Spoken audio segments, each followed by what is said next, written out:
Quando si sta per finire il percorso di studi delle scuole superiori, iniziano i dubbi sul frequentare o meno l'università e quale facoltà scegliere. Dubbi che, come vedremo nel video, aumentano per le persone con disabilità in quanto devono considerare più cose rispetto ai normodotati.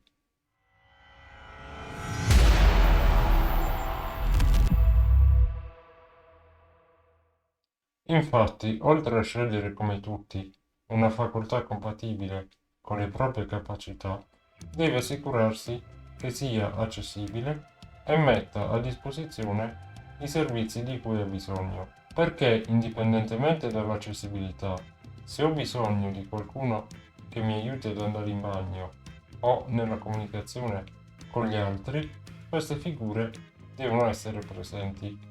Oltre al fatto che frequentare l'università fuori dal proprio territorio richiede che questa metta a disposizione degli studentati in grado di ospitare le persone con disabilità. Ma nonostante questo e lontano dai principi di uguaglianza della Costituzione, ci sono leggi per permettere alle persone con disabilità di frequentare l'università, come la 17 del 99 che estende la 104 del 92, trattata nel video in scheda e in descrizione, di cui parleremo prima di proporre dei miglioramenti.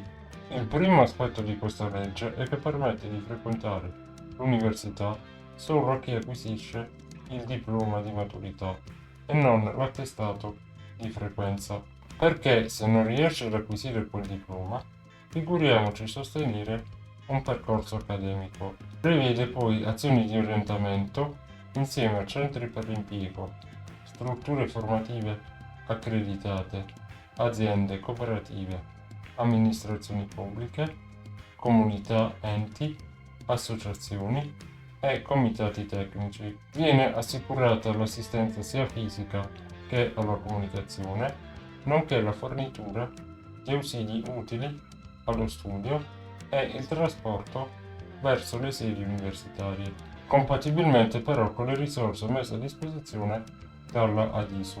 È nominato il delegato direttore per l'inclusione universitaria, che, come l'insegnante di sostegno nel video in scheda e in descrizione, coordina tutte le attività di inclusione, ovviamente in maniera più ampia, perché si tratta di agire su diverse facoltà e di riunirsi in comitati nazionali che cercano di rendere i servizi delle università uguali in tutta Italia.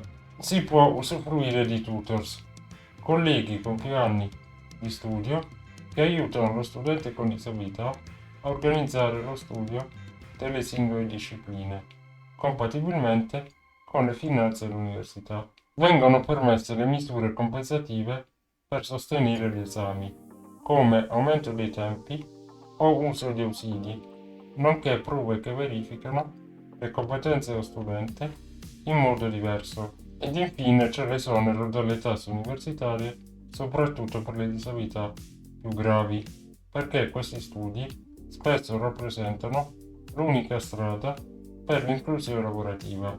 Prima di iniziare a suggerire miglioramenti per l'inclusione universitaria, ti consiglio di iscriverti al canale se non l'hai già fatto, così è più facile arrivare ai delegati dei rettori.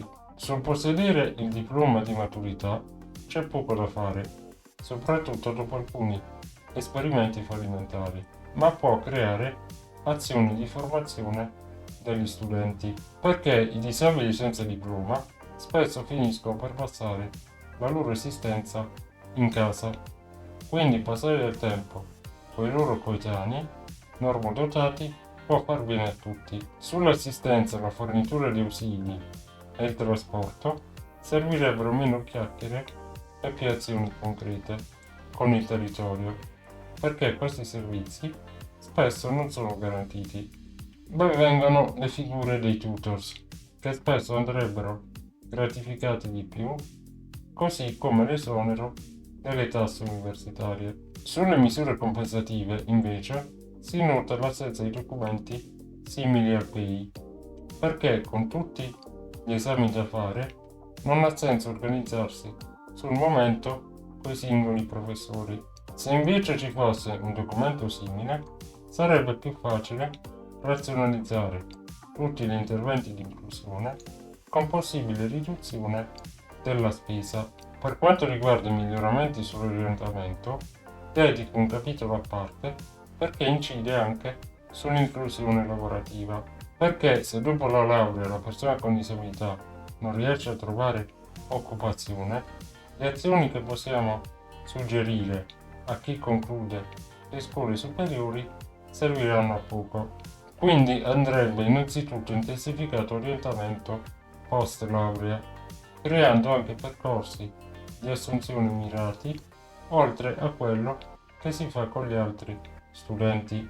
Perché se la persona con disabilità non è autosufficiente o ha bisogno di ambienti accessibili, le sue possibilità di formazione autonoma post laurea sono molto ridotte. Quindi con percorsi di assunzione mirati le aziende collaborerebbero con le università e sarebbe più facile diffondere buone pratiche per l'inclusione lavorativa.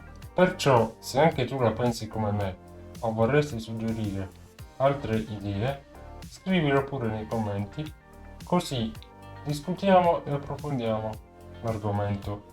Spero che questo video ti sia piaciuto e ti abbia aperto a nuove possibilità. Ti ringrazio per la tua attenzione e ci vediamo alla prossima.